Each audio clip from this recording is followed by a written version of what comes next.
FDLR ibintu byabakomeranye cyane kugeza ubwo rwose bari kuvumburwa mu myobo bari bihishemo. Ndakubwira ibice biri kuberamo cyangwa se operation yabakoreyeho nuko ibintu byifashe, ndaza kukubwira ibyo bya FDLR hanyuma tugaruka ku makuru yerekeranye n'urugamba n'imirwano sasa.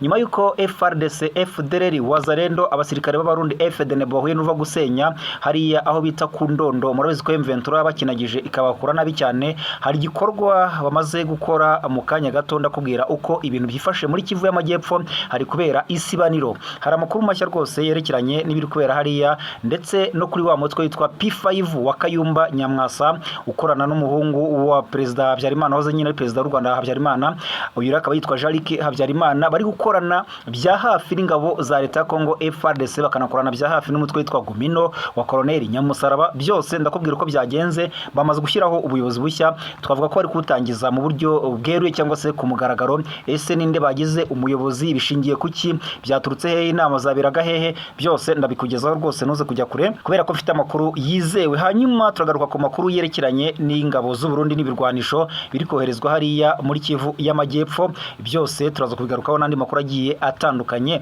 Ubwo rero turaza kwerekeza mu yandi makuru yerekeranye n'ibiri kuvugwa Uvira, wa mujyi rwose muri iyi minsi uri kumvikanamo intambara nshyashya. Ejo bundi M23 yahakoreye agatendo cyane aho bita Katenge, ahangaha rero Kasenga, ahangaha rero M23 yahakubitiye ingabo za leta ya Kongo FARDC, ndetse binavuga yuko yahasenye ikigo cya gisirikare, aho bituma bakwirwa imishwaro. Benshi bagiye kuvurirwa mu bitaro byangwa rwose Uvira bamerewe nabi cyane nyuma yuko M23 ibatunguye hari mu ijoro rinini cyane rwose mu gicuku, hanyuma ibakoreraho operation bituma benshi bahasiga umutwe. Ubu rero nyuma yuko ibyo bibaye aho ngaho Uvira, hari amakuru mashya ari kuhumvikana. Biteye bite, abaturage baratangaza iki?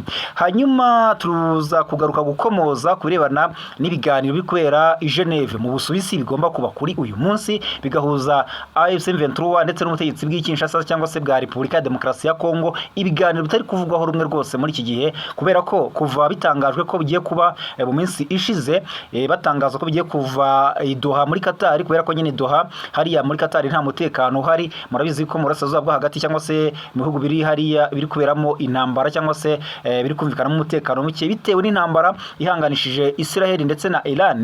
Byatumye ibihugu birimo za Qatar, birimo za Dubai, hariya za Dubai, birimo za Leta Zunze Ubumwe z'Abarabu, harimo za Arabia Saudite n'ahandi hagiye atandukanye, humvikana umutekano muke ushingiye kuri politike ndetse n'imirwano ikomeza guhanganisha Israel ndetse na Iran, ariko hakazamo na Leta Zunze Ubumwe za Amerika. Rero byatumye ibiganiro bya Doha byimurirwa i Geneve mu Busuwisi. Aha rero ndakubwira amakuru mashya yerekeranye n'ibiganiro, birasa naho biri kugenda bizamo byo twakita kidobya.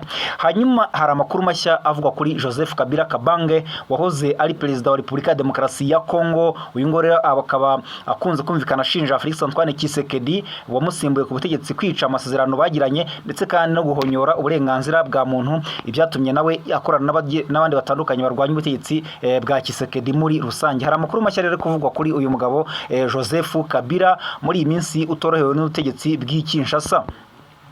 Reka rero tugaruke kuri aya makuru rwose nkubwira uko ibintu byifasha hara ku kibuga cy'imirwano ariho duhera, kubera ko ibintu byakomeje kugenda bihindura isura umwanya ku mwanya. Ubu ngubu abo muri FDLR ntabwo ari kuryama ngo basinzire, ntabwo umutima uri hamwe rwose, umutima uri kugenda udodora bitewe na operation ari gutegurwa na M23 kubera n'imirwano iri kubera hariya mu burasirazuba bwa Repubulika ya Demokarasi ya Kongo. Mu minsi ishize nibwo M23 akoze umukwabu mu mujyi wa Goma ndetse no muri Nyiragongo muri rusange. Icyo gihe havumbuye aba FDLR benshi, ibafata amateko cyangwa se bafata mpiri. Aho rero byari muri operation yakoze mu minsi igera ku cyumweru cyose, yafatiragamo FDLR ikanafatiramo Wazalendo.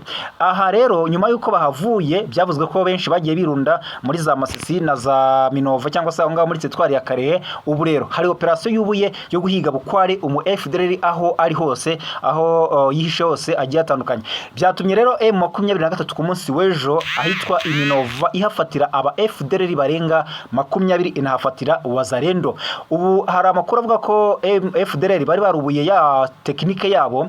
Ubundi hari tekinike ebyiri FDLR basanzwe ibihishamo, no kuvuga ngo bajya mu giturage bakihindura abaturage b'abasivile, bakavanamo imyenda ya gisirikare, bakakora imirimo itandukanye y'ubukarani, y'ubumotari, y'ubunyonzi n'indi mirimo iciriritse itandukanye hariya, kugira ngo berekane yuko ari abasivile basanzwe, bityo M23 ibikorwa irimo ibe yabura uwo ari we, kubera ko nyine aba FDL basanzwe baziranye n'abaturage batandukanye hariya za Masisi, za Nyiragongo, za Rucuru, za Kare, hose bagiye bahaba mu buryo butandukanye, bityo bafiteyo inshuti, bafiteyo abaturage b'abasivile. Ibyo bikumvikana yuko kwihisha mu buryo nk'ubwo ngubwo ari ikintu kiborohera. No mu gihe rero M23 ikora operation zo kubahiga cyangwa se imikwabo, bikagorana cyane kuba yabata muri yombi.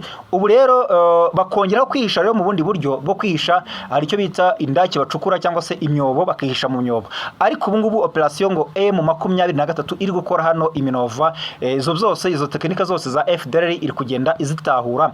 Ubu rero ntabwo nyuma y'uko M23 ku munsi w'ejo ifashe bamwe muri bo, ntabwo rwose umutima wabo uhagaze hamwe, kuko baravuga ko yabikomeje iyo mikwabu, kuko n'uyu munsi mu rukerera rwaho havuzwe inkuru y'uko M23 ikomeje ama operation yo guhiga bukware witwa FDL, witwa umuzarendo.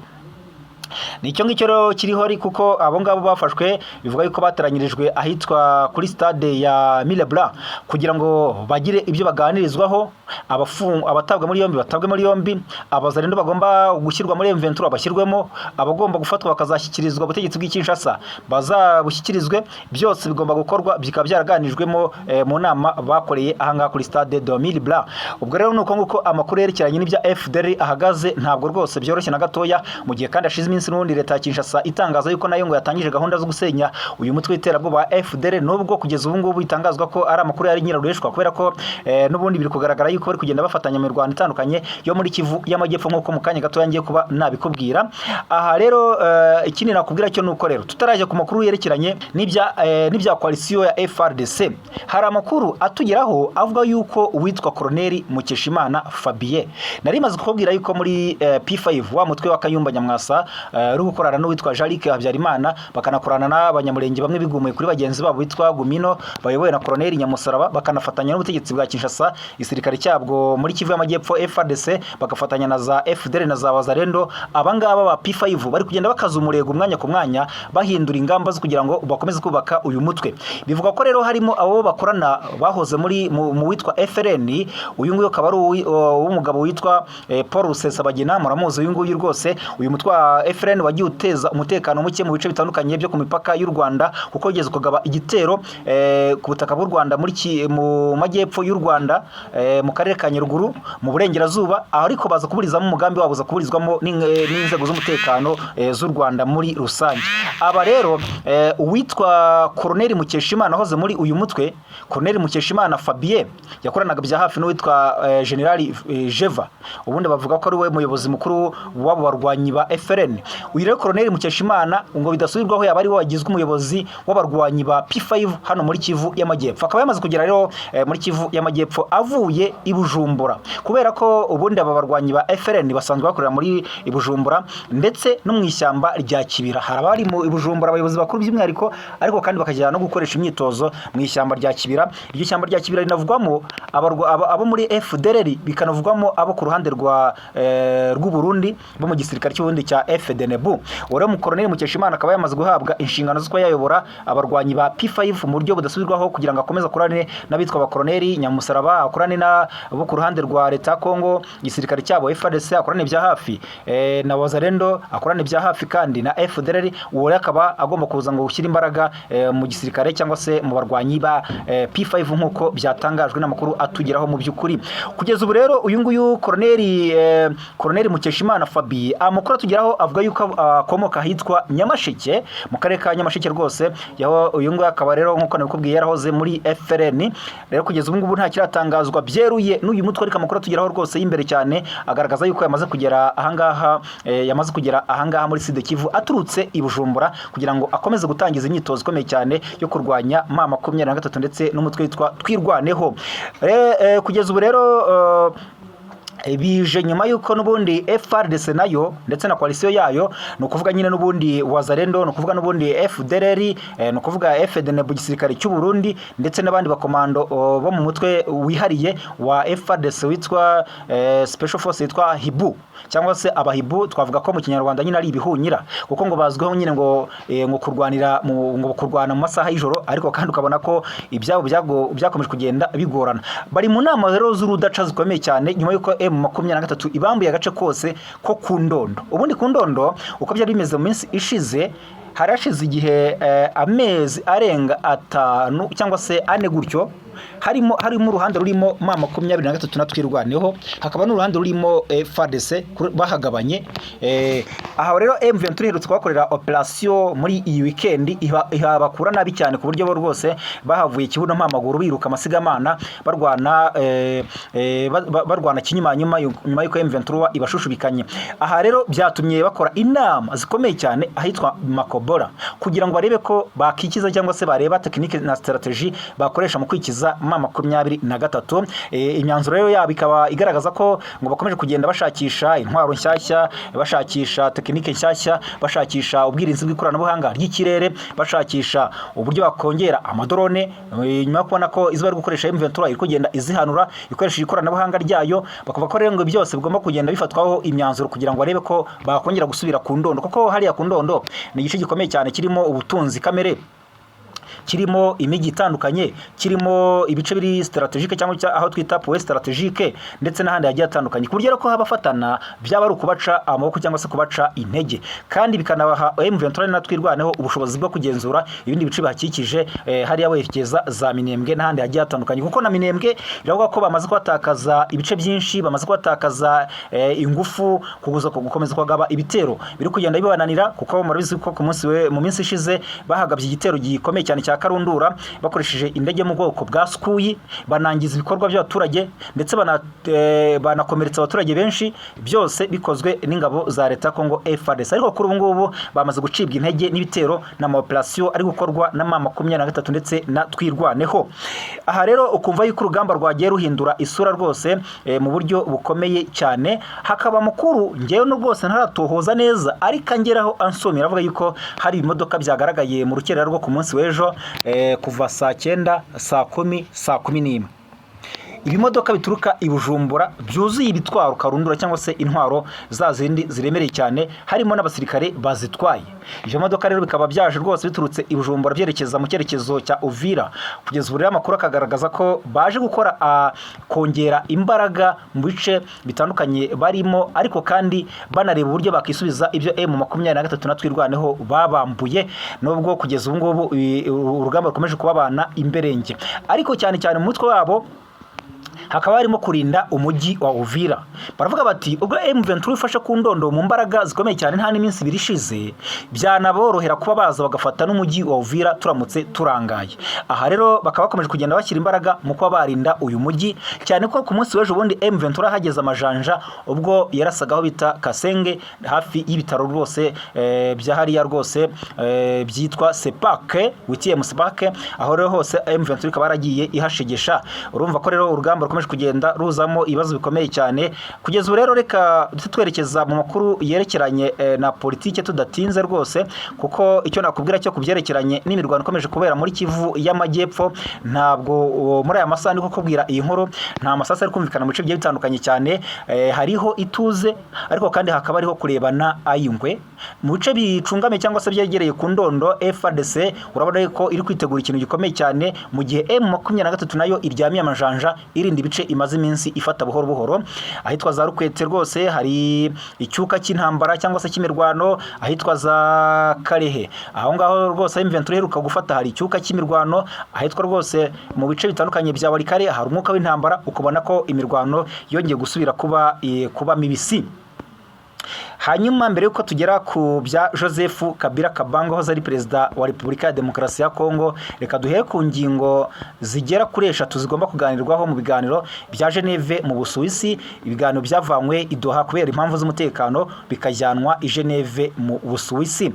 Ingingo 3 AFC 23 na Kinshasa bagiye kuba bagiranaho ibiganiro mu Busuwisi. Guverinoma ya Repubulika ya Demokarasi ya Kongo n'umutwe wa AFC 23 kuri uyu wa mbere tariki 13 Mata 2026 bagomba ko bahurira mu biganiro mu cyiciro cya 9 cy'ibiganiro bigamije gucubya umwuka mubi umaze imyaka igera kuri 5 hagati y'impande zombi. Ni ibiganiro bibera rero mu Busuwisi, bikaba biteganyijwe no ko bigomba no kumara iminsi 5 biba rwose bidahagarara. Rero hari ingingo zigomba kuba zaganirwaho, harimo 3 twaba twaganiraho. Iya mbere ni ukugenzura agahenge cyangwa se cessez-le-feu, ceasefire. ikibazo cy'agahenge ni ikibazo nicyo kiza ku isonga cyangwa kiza imbere mu bigomba kuganirwaho, nubwo hari amasezerano yari yarasinywe mbere. Imirwano yakomeje kugenda iba, buri ruhande rugashinja urundi kuba ari rwo rurenga ku masezerano y'agahenge. Muri iki gihe rero AFC M23 irashinja Kinshasa kuba imaze amezi menshi igaba ibitero simusiga byo mu kirere mu bice igenzura, by'umwihariko byibasira abanyekongo b'abanyamurenge muri Kivu y'Amajyepfo. Mu biganiro byo mu Busuwisi rero impande zombi ziraganira ku buryo hashyirwaho uburyo buhamye cyangwa se burambye bwo kugenzura agahenge CCLF. Byitezwe ko rero uyu murimo uzashyirwa mu bikorwa cyangwa se mu maboko y'ingabo ziri mu butumwa bw'amahoro MONUSCO ndetse n'imiryango yo mu karere, hagamijwe kugabanya ihohoterwa rikomeje kwibasira abaturage. Ingingo rero ya kabiri, ubwo ngubwo muri iyi ngiyi harimo kurekura imfungwa. Ingingo ya kabiri ni ukurekura imfungwa. Iyo ngingo rero irakomeye cyane kubera ko ni irekurwa ry'imfungwa, nubwo byari byumvikanyweho mbere ntabwo byigeze bishyirwa mu bikorwa ku mpande zombi. Ariko AFC M23 yigeze gutangaza ko izarekura imfungwa zirenga 5,000, ariko ntabwo kugeza ubu leta ya Kinshasa yemeye kuba yazakira. Ingingo ya gatatu, hagati ariko kandi M23 ishinja leta ya Kinshasa yo kwidashaka kurekura imfungwa zayo zigera muri 700 ifite. Hagati aho kandi hakaba hari ingingo ya gatatu, hari yariyo yo koroshya ibikorwa by'ubutabazi. Hanyuma rero ikaba ikibazo cy'ubutabazi mu ntara za Kivu nacyo kiri mu bigomba kwibandwaho, kubera ko nyine urumva iyo haba intambara cyangwa se imirwano hari abagirwaho ingaruka, abakomeretswa, abajyanwa mu bitaro, abicwa n'inzara, aba bari mu mashyamba bahungiyemo. Ibyo byose bigomba gukorwamo ubutabazi n'imiryango mpuzamahanga itandukanye. Hagomba rero kubaho koroshya ingamba kugira ngo abantu batanga ubutabazi babe babasha kuba babutanga. Hanyuma rero abaturage benshi bakomeje guhura n'ingaruka z'intambara mu gihe ububasha cyangwa se ubufasha butabageraho neza uko bikwiye. Nubwo rero hari gahunda yo kongera gufungura ikibuga cy'indege cya Goma kugira ngo cyorohereze itangwa ry'imfashanyo, ntabwo birashyirwa mu bikorwa kubera impaka hagati y'impande zihanganye. Ariko abakana amakuru avuga ko nyine M23 itizeye umutekano mu gihe yabirekuye ikibuga cy'indege cya Goma, ivuga iti rwose nitukirekura se tutizeye gute ko atarabakorana na Kinshasa batugambanira bakaba batugabaho ibitero ndetse n'ibindi bigiye bitandukanye bishingiye ku mutekano wa M23. Ibiganiro byo mu Busuwisi rero biteganyijwe gutanga icyizere cyo gufungura inzira z'ubutabazi nubwo hakiri inzitizi nyinshi cyane. Hanyuma rero kandi nubwo izi ngingo eshatu ziri ku murongo y'ibiganiro, abasesenguzi mu bya politiki bavuga ko inzira yo kugera ku masezerano arambye ikiri ndende cyane, cyangwa se amahoro kuba yaboneka bikiri kure cyane nk'ukwezi, bitewe n'uko impande zombi zigifite ukutumvikana gukomeye cyane ku bibazo bya politiki n'umutekano, bigatuma rero ibisubizo byihuse bitaboneka neza. Icyakora hari icyizere ko uruhande cyangwa se uruhare rw'abafatanyabikorwa mpuzamahanga cyane cyane Leta Zunze Ubumwe za Amerika rushobora gutuma haboneka intambwe iganisha ku mahoro arambye mu burasirazuba bwa Repubulika ya Demokarasi ya Kongo. Ngayo nguko. Hanyuma nababwiye ibya Joseph Kabila. Kugeza ubu Joseph Kabila Kabange wahoze ari perezida wa Repubulika ya Demokarasi ya Kongo akunze kumvikana ashinja Tshisekedi uyobora Kongo wamusimbuye ku butegetsi kwica amasezerano bagiranye ubwo yamushyiraga cyangwa se amushyikirizaga ububasha bwo kuyobora Repubulika ya Demokarasi ya Kongo.